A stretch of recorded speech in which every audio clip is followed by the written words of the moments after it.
ला ला ला ला ला ला ला ला ला ला ला ला ला। जंगल में रहता था गजराज हाथियां तेरा, ताकत में सबसे आगे चाले साथी। कहता था सबसे मैं ही हूँ बड़ा, मुझसे कोई भी जीत न सका। घमंड भरी थी उसकी बात, छोटों की ना करता बात। सब डरते थे चुप रहते, उसकी ताकत से घबराते। उसी जंगल में चिन्नी चिड़ियाई थे, छोटी सी थी पर बुद्धि बढ़िया। धीरे बोले मीठी बात, समझदारी थी उसकी पहचान।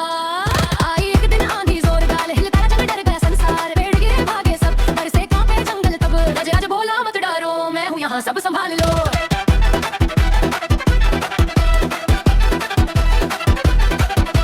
लेकिन किस्मत ने पल पर खेल कीचड़ में फंसा हाथी जेल। रोड़ा हाथी चलाया वे, कोई तो आओ बचाओ।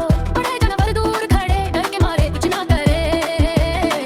छोटों कोई नहीं होता, दिल में हिम्मत जोता। एक आवाज ऊपर से आई, चिन्नी ने राह दिखाई। चिन्नी ने सबको बुलाया, रस्सी लकड़ी मंगवाया। मिलकर सबने जोर लगाया, कीचड़ से हाथी को निकाला। शर्म से झुका गजराज, आंखों में थे आंसू। आज समझ गया दिल से बात, घमंड नहीं दोस्ती साथ। लेकिन दर्द अभी बाकी था, चलना भी अब भारी था।